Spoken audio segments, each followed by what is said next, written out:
Good day again. This is our second topic, still on chapter 1 on management and organizational theories. So, after we have defined what is management, we're now going to look into who is a manager. So, of course, a manager is a person, and this person is responsible for the work performance of the persons or the people in the organization. The manager has the formal authority to commit organizational resources. So he or she is the one who would invest the resources of the organization towards the attainment of the organizational goal, even if the commitment of the resources still need approval of other people. So he has the authority or she has the authority to commit organizational resources. I repeat, responsible for the work performance of the subordinates towards organizational goal. Okay. In the organization, it has been divided into different levels of management. We have actually four levels of management. The first three are with the managers, and the last one would be for the people who will be working, nobody under them in the organization. So we'll have the first one, the top level. This include actually the chief executive officer. So who are this top level managers? They are the ones who are empowered to make major decisions affecting the present and the future condition of the organization. So they're the ones that will give general direction and decide where the organization is going and how to get there. So pinakataas na mga managers in the organization are called the top level managers. They include the president, for example, at CMU. This may include the president and the vice presidents. Okay, below the top level managers, we have the middle level managers or the middle managers who conduct most of the coordinating activities. So they are the ones actually putting a line or bridging between the top level managers to the first level managers.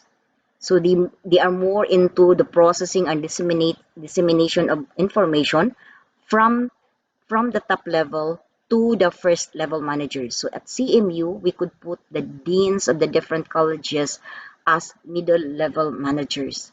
Okay, next to the middle level managers, we have the first level managers. They are the people who supervise operations of the organization. So you're the ones teaching people, coaching the other people, help them to do the planning or even the approving their organizational directions where to go, and making sure that the directions are clearly understood by the people below them, and these are the subordinates. So you are the ones doing the enabling function rather than the controlling function. When we say enabling function, they're the ones that will help the subordinates to do the work well. They are not the ones putting controls or penalizing or punishment. Okay, so the first level at CMU, we could take the department chairpersons as first level managers or the head of offices as first level managers. They are the ones supervising the work of the workers or the subordinates. Okay, the last level at the ground level of the organization are the subordinates or workers. These are the employees who do not have anybody under them that they are going to manage, and they are only responsible for their own performance. So, or the performance of the group which they are a part of. Okay, subordinates. So these are the mere faculty members teaching full load without any other persons under them.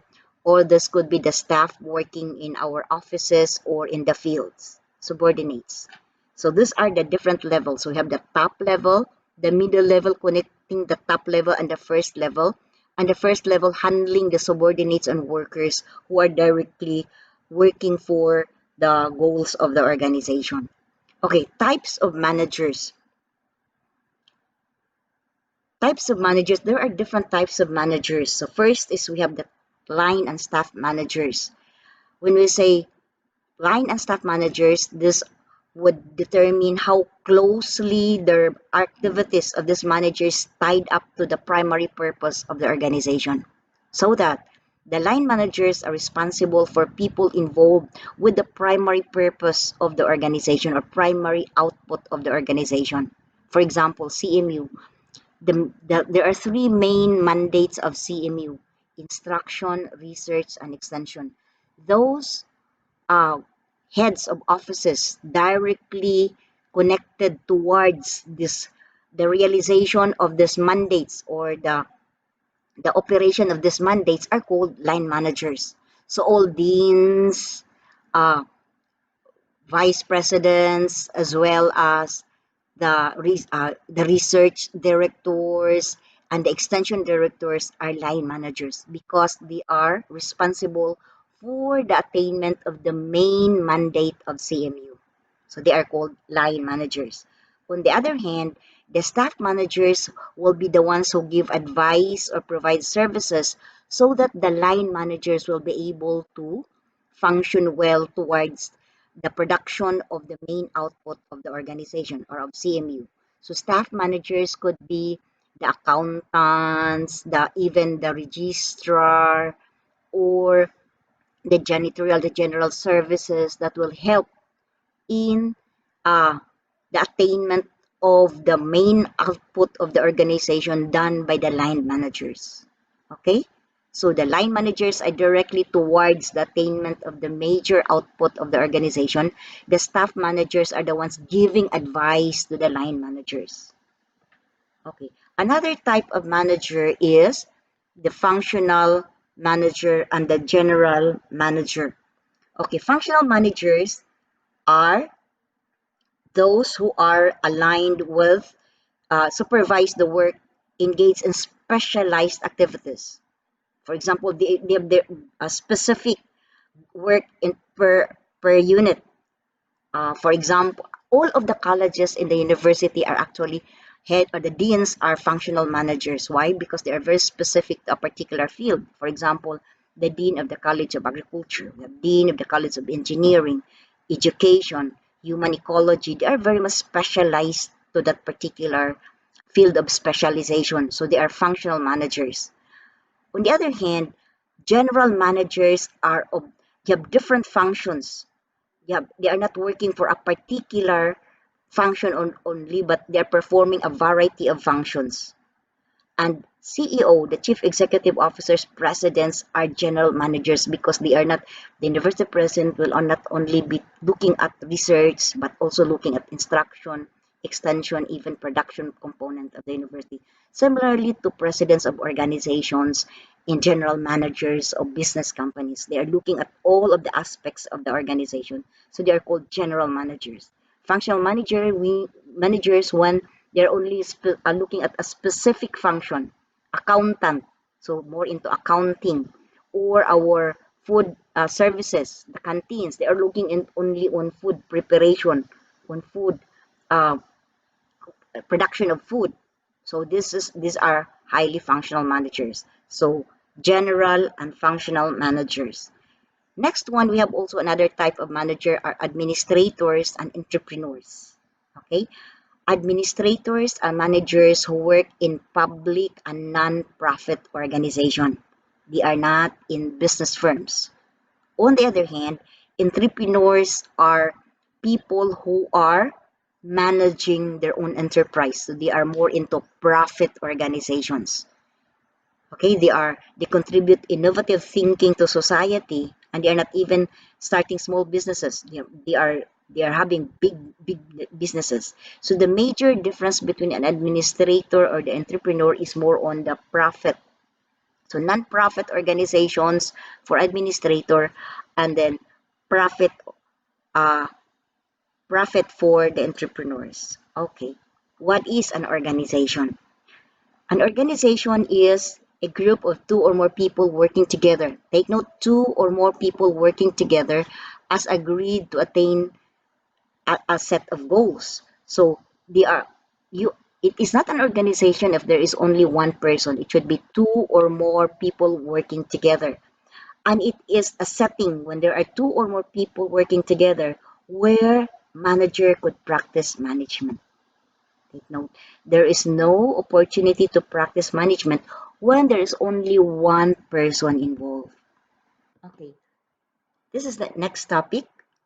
From the what is who is a manager to the types of managers, the levels of managers, to what is an organization, we are now looking into the resources that will be used by the managers, no, the resources that could the manager commit for the attainment of the organizational goals. Take note, we need to put management in an organization because the organization is composed of two or more individuals where make management possible. Okay, there are four resources that could be used by the managers. Okay, first one are human resources, and this is the richest and the most available resource that the manager could use in the organization. So these are the employees needed to get job done. And the manager's goal is to influence these employees, what they choose. Okay, they are the ones choosing these employees for the attainment of the organizational goals. Okay, the next one are financial resources. This include the money, the finance that the manager and the organization use to reach organizational goals. So this is the money. Okay. Next one are physical resources. This include tangible goods and even services. Uh, these are real estate, your building, your land, the office space, facilities, equipment, even supplies and materials where the manager could use for the attainment of the goal of the organization, was where the manager could commit to the employees so that they could work towards the accomplishment of the organizational goals. And the last one are informational resources, data at this time of digitalization, data mining, or what is that? This is big data. We are not just using now small data, but big data. So data knowledge is power. You know, these are the data that the manager and the organization could use to get the job done. So these are the four resources, and these resources may not at all be available at the same level. Maybe information resource could be minimal or they could be many. Similarly to financial resources or physical resources. What am I telling you is the manager should be able to make use of whatever resources, this four different type of resources in the organization for to be effective in the realization or the attainment of the goals of the organization. I repeat, these they must be scarce. There must be scarcity of these resources, but it's how creative or how resourceful the manager could be to still to be able to attain the objective of the organization. Okay, what are the major or the main objectives why we do management? There are four. First is we would like to get maximum results with minimum efforts. Okay, I have been mentioning about the resources. If we could get more benefits than costs, more even with the less resources that the organization have or has, you could get more results. You could still attain the objectives of the organization. So getting maximum results with minimum efforts. Next is increasing efficiency of the factors of management of production. So you have to how efficient you are as a manager in reducing spoilage, in reducing wastages and even breakage, lead to the saving of time, effort, and money, which could lead to growth and prosperity of the organization as well as the people in the organization. So you have increased the efficiency of factors of production. That's why we need management or we need managers. Next is the maximum prosperity for employer and employees. So it is not just uh, for benefits to the organization, but as well as benefits to the employee. During our first discussion, our previous discussion, we should be able to attain the objective of the organization as well as objective of the individual members of the organization. So prosperity for both employer and employees, and this could only be done through management. And the last one is for human betterment and social justice.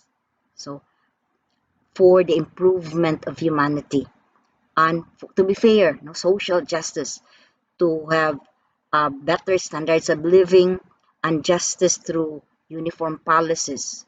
So why do we have management? So these are the main objectives of management. Okay, so similarly, we just run down this different importance of management, achieve group goals. So for the whole people in the organization to achieve their goals, optimum utilization of resources, how minimal they could be, but you could utilize them optimally, reduce costs, establish sound organization where people could work together, establishes equilibrium. It could be fair and just, and for prosperity of society. That is why we need management, and that is why we need managers. Okay, there are 14 principles of management as described by Henry Fayol. Okay, Fayol has been a very well recognized individual. He's an engineer, a French engineer from Istanbul, and he is um, managing a mining company, a mining organization. And the 14 principles of Fayol was one of the earliest theories of management created, and which remains to be the most comprehensive. You know, Fayol is considered to be among the most influential contributors to the modern concept of management. So many and if not all of the people working in management are making use of Fayol's principles of management. This is more on relationship with people in the organization. Okay, first is division of labor. What is this division of labor? In the organization, we need to have specialization of job. Means you have to divide and subdivide the works in the organization and allot these activities to various persons according to their expertise. If I am an agriculturist, I'll be working along agriculture because specialization leads to efficiency and economy in the spheres of business. If I am an agriculturist and I will be assigned as teaching engineering, for example, I would not be efficient nor be effective in that sphere. So that's why, according to Fayol, there should be division of labor in any organization.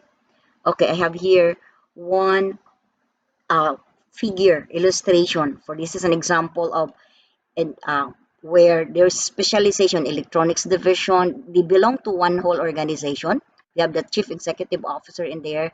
There is one division for electronics, another division for home good division, and another one is for yummy snacks. Maybe this is a store, and each one have their own marketing. So this marketing there is more on electronic.